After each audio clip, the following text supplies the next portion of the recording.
ఇందాక సుమా గారు మాట్లాడుతా గత కాలంలో కొన్ని ఏమన్నారండి మీరు ఇందాక సుమా గారు? అప్పట్లో అప్పట్లో లేదండి, అంటే మెల్లిగా నన్ను బీసీ ఏరియాలోకి పెట్టేశారండి. ఈ మధ్యనే ఓజీ వచ్చిందని కూడా మీరు మర్చిపోయారు. సరే, అంటే నేను రెగ్యులర్గా సినిమాలు చేయకపోవడం వల్ల నన్ను ఇలా మీరు వెనక్కి నెట్టేయడం భావ్యం కాదని బల్లగుద్ది మరీ ఈ సందర్భంలో మీకు తెలియజేస్తాను. బాధ కలిగిస్తున్నాయి నాకు ఈ మాటలు.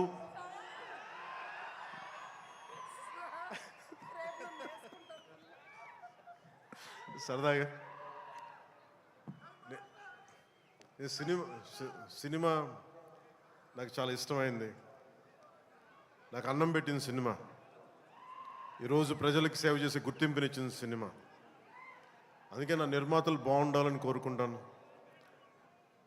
సినిమా కోసం ఉత్సాహంతో వచ్చే నా అభిమానులు ఆనందం కలగాలని కోరుకుంటాను. ఎప్పుడు సినిమా ఎలా ఆడాలి, ఎంత బాగా ఆడాలి నాకు తెలియదు. ఎప్పుడు సినిమా రిలీజ్ అయినప్పుడు కలెక్షన్స్ ఎంత ఇప్పుడు అడగలేదు, నాకు తెలియదు ఆ సంగతి. అలాగే నాకు ఏ సినిమా బాగుండాలని కోరుకుంటాను. నేను ఎప్పుడు తెలుగు సినిమా, తమిళ సినిమా ఇలా చూడండి. నేను ఇండియన్ సినిమా అనుకుంటాను. ఎప్పుడు నేను భారతీయ చిత్ర పరిశ్రమ అనుకుంటాను తప్ప ఈ తెలుగు, తమిళ్ లేదంటే హిందీ ఇట్లా అనుకోని ఎప్పుడు. అలాంటి తెలుగు చిత్ర పరిశ్రమ ఈరోజు భారతదేశంలో ప్రపంచవ్యాప్తంగా అది ఆస్కర్ దాకా వెళ్ళి, ఇది మన తెలుగు చిత్ర పరిశ్రమ తాలూకు గ్రేటెస్ట్ అచీవ్మెంట్ అది. అలాంటి తెలుగు చిత్ర పరిశ్రమలో నాకు చిన్నపాటి భాగస్వామ్యం ఉన్నందుకు చాలా ఆనందంగా ఉంటుంది. ఎప్పుడు నా నిర్మాతలు బాగుండాలని కోరుకుంటాను. నా దర్శకులు, నా రైటర్స్, వాళ్ళు రాసిన కథని నేను ఎంత బాగా చేయాలని అనుక్షణం తపన పెడతాను. కానీ రిజల్ట్స్ ఎప్పుడు మన చేతిలో ఉండవు. ఒకసారి నేను ఎప్పుడు సినిమాలు నాకు ఎప్పుడు పదే చాలా సందర్భాలు చెప్తూ ఉంటాను. నా వరకు ఒకే హీరో, అది మెగాస్టార్ చిరంజీవి గారు.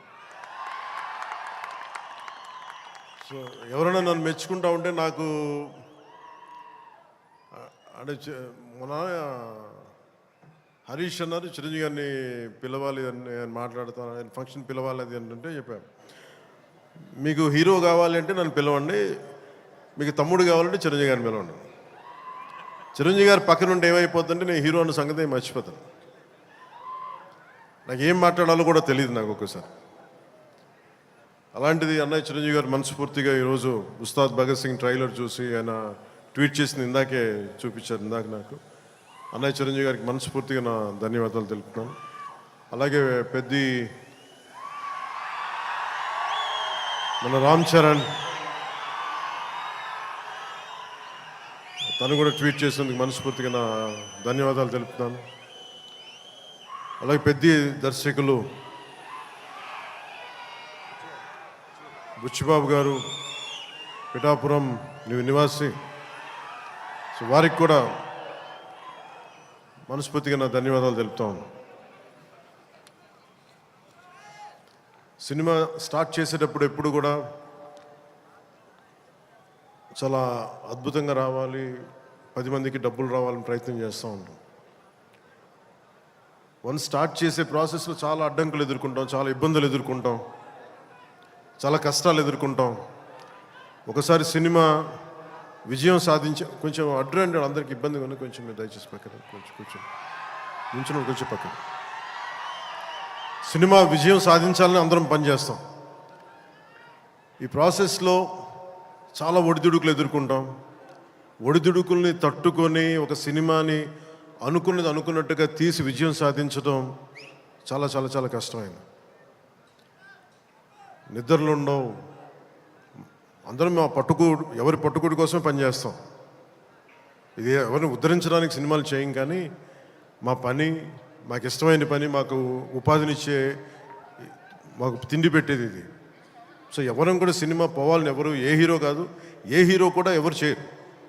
అందరూ బాగుండాలని చేస్తారు, కానీ అన్నిసార్లు పరిస్థితులు అనుకూలించు. నాకు ఈ సినిమా ప్రారంభించినప్పుడు హరీష్ శంకర్ని దర్శకులుగా మన నవీ గారు తీసుకొచ్చినప్పుడు గబ్బర్ సింగ్ తర్వాత మేము చేయలేకపోయాం, మేము కూర్చొని. సినిమా లేట్ అయింది, ఇందాక తను చెప్పిన రీజన్స్ కూడా. నేను ఒకసారి దర్శకుడు నమ్మానంటే ఇంక నేను నమ్మేస్తాను. సినిమా ఇంక ఎలా వస్తుందో నాకు తెలియదు, కానీ చాలా బ్లైండ్గా నమ్మేస్తాను. ఏం చేయమంటే చేస్తాను. సో తను అనుకున్న ఒక కథను తీసుకొచ్చారు, దాన్ని పూర్తి స్థాయిలో ముందుకు వెళ్ళలేకపోయాం. చిన్న కథ మారింది, మధ్యలో కోవిడ్ వచ్చింది. వీటన్నిటి మధ్య పాలిటిక్స్కి వెళ్ళాం. పాలిటిక్స్లో